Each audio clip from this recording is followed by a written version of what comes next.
Okay. Okay, whenever you're ready, begin. Exterior, edge of town, early morning, 7 a.m.-ish. The camera fades in on a rickety sign welcoming the viewer into the town of Desolate. The feel is almost unsettling, like Desolate is an abandoned town. The camera pans slowly down to the street as Steven Halloway begins to narrate. Desolate, USA. Hardly the ideal place to live in, especially considering the name. But it's where I've lived my entire life. I'm Steven Halloway, and this is my first day of high school. Up till now, I've been getting my education in Ridgeville, the next town over, thanks to my dad pulling a few strings. The camera turns towards Steven's house and slowly closes in on it as the voiceover continues. But that's all changing today. The camera zooms in through the window into Steven's kitchen where he is talking with his mother. What do you mean I can't go back to Ridgeville? I'm sorry, honey, but we just can't afford to send you there this year. Your father is our only source of income now since they had to close down the office I worked at, and towing trucks doesn't exactly bring in big money. You understand that, right? Yeah, I get that. But do I have to go to Desolate High School? The school is ranked dead last in everything except dropout and teen pregnancy rates. The poorest district in the country, even if I graduate. Don't say if, honey. All right. When I graduate, any college I apply to is going to see Desolate High School in my education history and turn down my application then and there.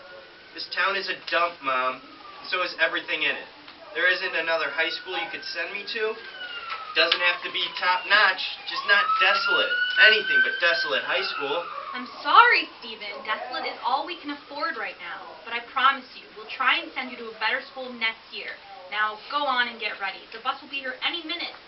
Steven goes upstairs and ignores the clothes his mom laid out for him, which include a propeller hat and short shorts, and changes into an average-looking t-shirt and jeans. He does go over to the propeller hat, though, and starts spinning the propeller while giggling. Steven, the bus will be here any minute. Coming, Mom. He puts down the propeller hat, grabs his MP3 player and backpack, and runs downstairs, heading out the door. Steven, I know Desolate isn't going to be the best experience of your life, but promise me you'll at least try and make it the best of it, okay? Okay. Steven's mother kisses his forehead and sends him off. Steven walks outside, trying to wipe off his mother's kiss with his sleeve, and goes to the end of the sidewalk to wait for the bus. A dilapidated-looking bus pulls up with dirty windows, graffiti sprayed on the outside, and a ridiculously high amount of exhaust coming out. Steven groans and gets on the bus. The bus drives off. Steven looks around for a spot to sit and spies a pretty young blonde girl, Ashley Smith, near the back of the bus, staring out the window with her seat open next to her. He walks over and sits down beside her. Hi, my name's Steven. She looks at him and then back out the window. Steven clears his throat. What's your name? Oh, you're actually going to talk to me? Why should I tell you my name? Because you're going to stalk me on Facebook or something? Stalk? You? Do I really come across as a stalker? Yeah, a little bit. Could you please move? You're, like, freaking me out. He looks around the bus for another seat. There aren't any more seats. Just sit in the aisle or something. I would think that would be some kind of safety hazard. She stares fiercely at him. Oh, okay, moving. Steven sits down in the aisle and puts his earbuds to listen to some music. The viewer can hear his thoughts. My God, I think I'm in love. She's completely repulsed by me, but I think the fact that she wants nothing to do with me makes me want her more. Man, am I setting myself up for relationship problems later in life? But those golden locks, that slight pout in her expression. I would drag my balls through a mile of broken glass just to hear her fart through a walkie-talkie. Someone taps on his shoulder and Steven turns to him. Hey, what are you listening to? Oh, just some obscure European band. What are they called? Fairyland. I'm sorry, I didn't quite catch that. Fairyland. Fairyland? That name sounds gay. Look, I know the name is questionable, but I assure you, the music itself has no homosexual tendencies or overtones at all. Uh-huh. Whatever you say. Tinkerbell. Tinkerbell? Some of the students around Steven face him and giggle and then proceed to mock him. Yeah, everybody can read that. Tinkerbell. Tinkerbell. Oh no. Tinkerbell. The camera gets in obnoxiously close to each of the students' faces, even the bus driver. Almost in a wide-angle lens shot as the shrill orchestra plays while everyone continues to mock Steven. Steven groans and puts his headphones back in as he curls himself into a ball and lies in the middle of the school bus aisle. The bus arrives at the school and all the other students get off, with Steven following sluggishly behind them. Suddenly he stumbles to the ground and he is revealed to have been tripped by somebody. Aim. Full search. Oops, so sorry. Maybe you should watch where you're going, Twinkle Toes. It's Tinkerbell. Wait, why am I correcting it? My name's Steven Halloway. Holloway. Damn, that name sounds so familiar. Does your dad own Holloway Towing Service? Yes, he does. Tell your dad to give my dad back his car. Tell your dad to learn how to park. He seems to have been having difficulties with parking for a while, seeing as he should have parked it in the rear when he got with your mother. He grabs Steven by the collar and shakes him violently. You son of a bitch. I'll skin you alive. Do you hear me? Hey, break it up here. You. The opening assembly is going to begin any minute. You can kill each other after school, so get inside. He scowls and lets go of Steven, then walks towards the school. As he walks, he calls out to Steven. Watch yourself, Twinkle Toes. It's Tinkerbell! Damn it! I did it again. Hey, you all right there? Yeah, I guess. Can't say I recognize you. Are you new to the school district? Yeah, I've been going to Bridgeville School District for years. This is my first day in Desolate. As you can see, it's going just fan-freaking-tastic so far. Oh, Bridgeville. Sorry, I don't have very good memories of that place myself. Come on, let's go inside. By the way, I'm the principal here at Desolate, Mr. Williams. He and Steven start to walk into the school together. What was with that kid, the one who tripped me? I know, typical school bully, overcompensating for his terrible home situation, possible repressed sexual confusion. Shouldn't he get suspended for threatening my life? Oh, he's all talk. Back at Ridgeville, if you even so much as raised your voice at another student. Look, kid, if you're going to keep comparing Desolate to Ridgeville, you're going to have a miserable time here. They're two completely different ballgames. Desolate is a dog-eat-dog, every kid for themselves kind of game. This is a jungle of anarchy, and if you take one misstep, you're dead. We can't afford to send these dumbass kids home every other couple of days just for pulling out shivs at each other. They need all the classroom time they can get, even if it kills them. The education they get here at Desolate is the last hope at anything because everyone else has given up on them. The district has given up on them. The state has given up on them. Hell, some of their parents have given up on them. It is my job as principal to not give up on these students, no matter how much stupider they seem to get every day. No matter how little funding we receive. Got it? All right, so let's get to the auditorium. The scene cuts to Steven sitting in the auditorium. Around him are multiple empty seats. An overhead shot reveals that the empty seats around Steven form a circle. Steven tries to move the seats, and the circle moves with him. Steven sighs. Holding the overhead shot, the camera pans over to three young boys, Tony Hall, Kinley, and Manny Frescata. Going through the rows Steven is in, and the circle is also moving with them. Their circle and Steven's circle get closer to meeting, and the students caught between them are frantically looking around and leaping headfirst into other rows, in front of and behind them. The circles converge, and Tony, Chin, and Manny sit down near Steven. Bet you $5 this assembly's gonna blow. That's not even a bet. That's a given. Bet you it won't. Alright, you're on. Test. All right. Hello, everybody, and welcome to your first day of high school. I don't know what I expected. I'm your principal, Mr. Williams.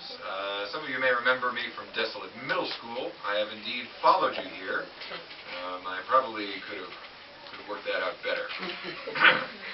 I look forward to being your principal during a very productive first year of high school. Yes. This is my first year of high school. Do I have to sit through this assembly again? Yes, you do.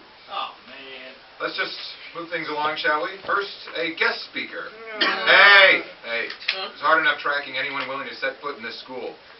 Meet a former Desolate alumni, David Callahan. He steps aside, and David, a middle-aged man, takes the microphone. He is met with meager applause. Thank you. I did indeed go to Desolate many years ago. I was in the first class of the third school built after the second building collapsed near salt mines, killing many people. What happened to the first building? We have salt mines? Please refrain from asking questions until after the speech. Continue, Mr. Callahan. Thank you, Mr. Williams. I don't know what you kids think of Desolate now, but it sucked complete balls back then. Mr. Callahan, language. It still sucks complete balls now, too. Honestly, it doesn't seem like a damn thing's changed since I left. In fact, yep, same lunch lady.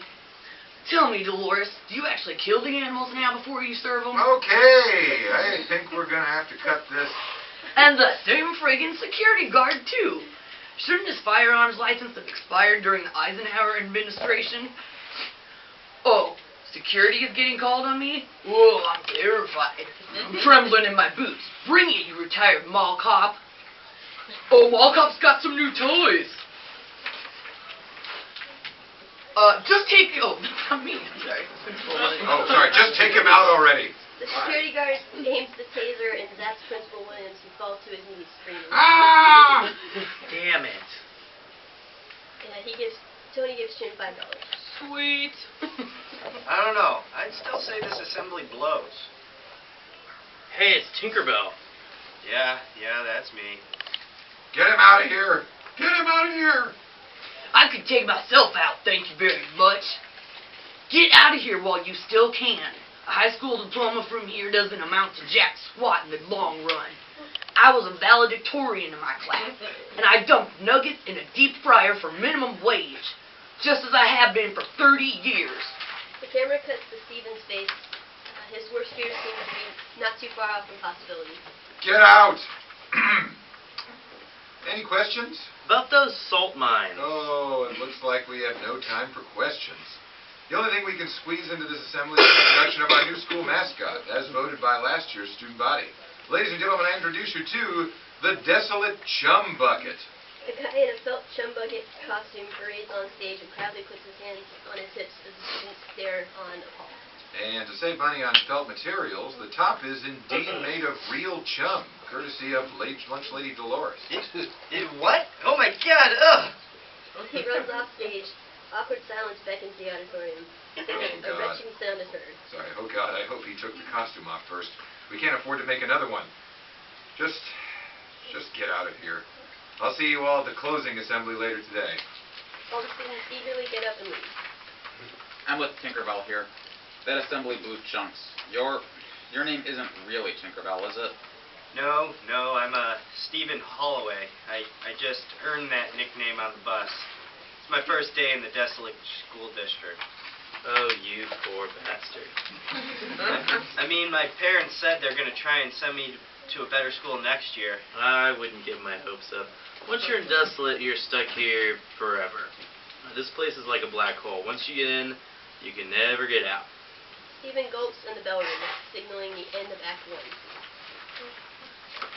Act 2, interior lunchroom, 12 p.m. Tony, Manny, and Chin are eating at a secluded lunch table far away from everyone else. Stephen walks up to them. Hey, guys. Hey, Tinkerbell. It's Steven. Can I, sit here? You guys are the only ones at the school that have been treating me like complete crap so far. I don't oppose this. You actually seem like a decent person. Yeah, I don't care. We're usually a pretty tight-knit group, so you should consider yourself lucky we're allowing you to sit with us. Not like we're some elite group or something, just a bunch of nerds, but we generally don't like people, especially not people in Desolate. But you, it sounds like you've been thrust into this situation by parents who don't care about you. My parents care. They just can't afford to send me anywhere better right now. Trust me, if they're sending you here, they don't care. Or they're just very ignorant of how terrible this school is. Well, times are tough, Tony. Maybe his parents really couldn't afford a better school. I know my parents care about me, but this is all they can afford. You build frickin' robots regularly. How can you not afford a better school? Wait, you build robots? Yeah, Chin just builds them like they're nothing. Some of them actually even come in handy. That is so cool. So he's Chin, He's Tony, and you are? You don't really have to bother with him. Hey, He's really just in our group because he has a hot sister that actually talks to us. so that's all our friendship amounts to? Me having a hot sister? You think your sister's hot? Weirdo. Well, I'm Manny Frescata. My sister is Tori. She'll probably be popping around here any minute now. Hey, it's the girl from the bus, the one who thinks I'm a stalker. You sound way too enthused about her thinking you're a stalker. I'm smitten by that girl. Oh boy, you sure aim high. That's Ashley Smith, one of those snobby hot girls. You know the type. Personally, I'm more interested in her friend over there, Amy O'Kee. But of course, both of them are unattainable by people like us. People like us? Losers. Oh wait, am I suddenly grouped into the losers category? Not much evidence to dispute it, Tinkerbell. I've lived next to Amy for most of my life, and she does not know that I exist. Have you tried talking to her? Many times. She never remembers me. Oh. Yeah, but I'm used to it by now. She's got a douchebaggy boyfriend, so if she goes for guys like him, maybe we wouldn't have worked out anyway. Is that her boyfriend sitting next to her with his arm around her, kissing her, groping her? Yep, that's the douchebag. The douchebag who tripped me earlier for no reason. Hey, looks like we all have a reason to hate him. Don't look now, but he's coming this way. Everyone looks. What the hell did I just say, you guys? He comes up to the table eating a banana. Well, look who joined the loser table. Twinkle Toes. It's He stands up and gets in Ian's face. His name is Steven Halloway. Sticking up for your fellow loser, huh? How He may be a loser, Hey! but he's our loser, and at least he's not a complete douchebag like you. Well, this douchebag is hitting the girl you've had a crush on since the 3rd grade. He takes one last bite of his banana, almost homoerotically. Tony clenches a fist and uppercuts Ian in the jaw. Ian is out cold on the floor. Tony looks and sees Mr. Williams approaching and mutters. Crap. He grabs the banana peel and puts it on the floor by Ian's feet. Mr. Williams arrives on the scene. Hello, boys. What happened here? I slipped on a banana peel, sir. He would fall for the oldest cartoon trope in the book. Suddenly, Mr. Williams collides with a support beam and his arms and legs shoot straight out, just like the cartoons. He falls to the ground, maintaining the same position. A quick camera pan shows his face imprint on the support beam. Wow, Tony, you stuck up for somebody who isn't in our group.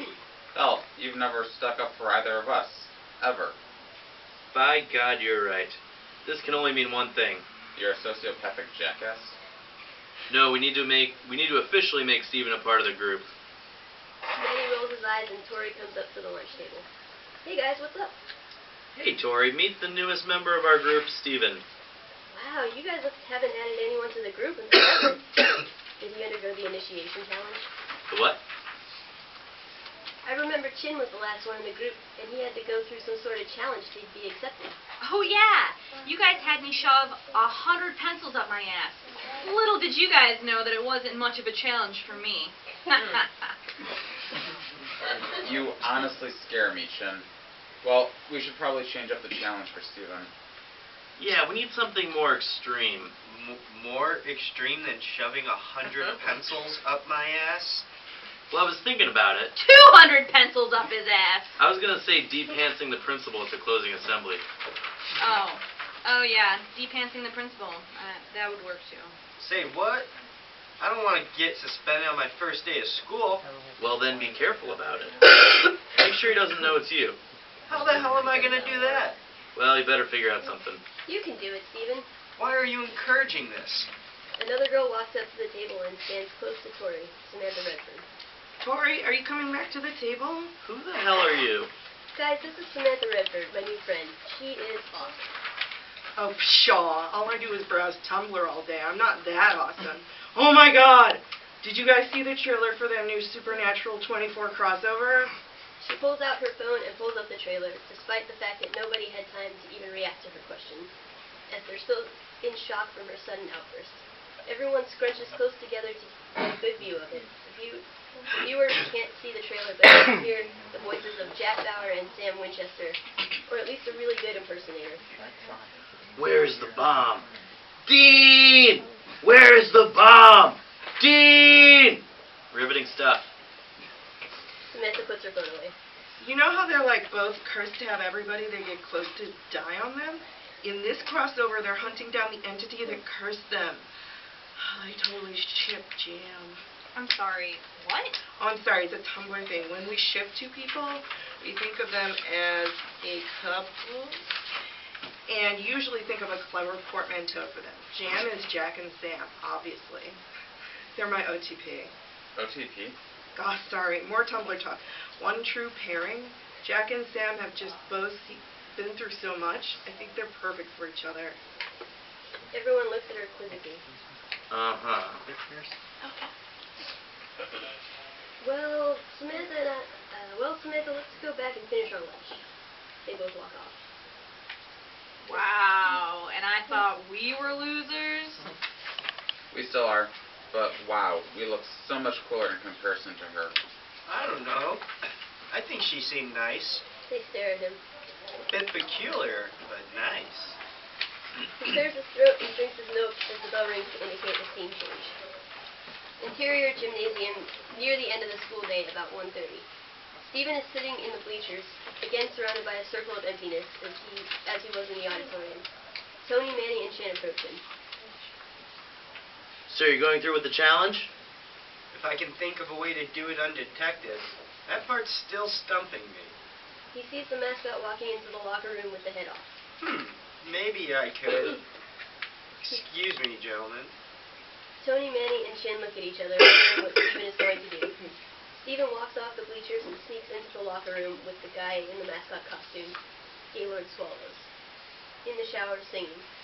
It's raining man. Hallelujah, it's raining man. Amen. I'm gonna go out to run and let myself get absolutely soaking wet. It's raining man. Hallelujah, it's raining man. Every specimen, tall, blonde, dark and lean, rough and tough and strong and mean. Stephen bobs his head nonchalantly and hums along with Gaylord's rendition, but stops himself so he doesn't make too much noise. He puts on the mascot costume while Gaylord is singing. He then waits by the bleachers for the cue from Principal Williams. Ladies and gentlemen, once again, the Desolate Chum Bucket. There's another eager applause as Stephen parades out in the chum bucket costume, doing really stupid dancing. He then dances straight up to Principal Williams and yanks his pants down. When Stephen springs back up, he also spills some chum on him.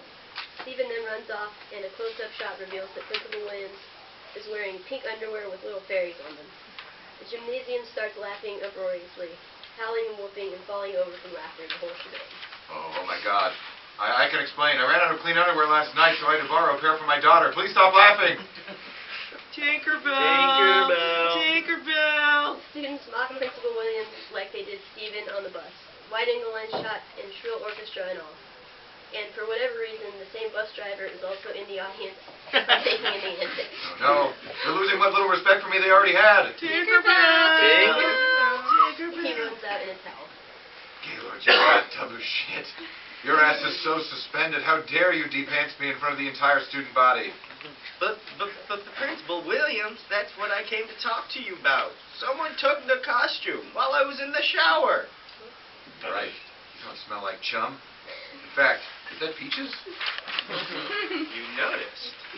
Ladies and gentlemen, I'm going to find the student who de-pants me today, and I'm going to hold his ass back until I... The camera zooms in on his face. Drop The camera zooms in on his mouth. dead. I swear on it. Some menacing music swells as the camera fades to black and fades back into Tony, Manny, and Chin meeting Stephen outside the school. Well, Stephen, congratulations. As the official leader of the group, By way of rigged voting, you jackass. We held an election between the three of us. Tony volunteered to oversee it to make sure it got done properly, because apparently counting 3 votes is a friggin' mind game. He wrote in tiny print at the bottom of the ballots that we were allowed 2 votes, so Tony voted for himself twice and won. As the official leader of the group, for undergoing our initiation challenge, I hereby consider you, Steven Halloway, our newest member. I don't feel any different. That's right. Get used to it. Let's get on the bus. I need to get out of here before this place kills what little sanity I have left. Everyone gets on the bus and Tony sits next to Steven. They both look at each other and sigh at the same time as the bus pulls away and one last narration bit from Steven begins. And that was the first day of the rest of our desolate lives.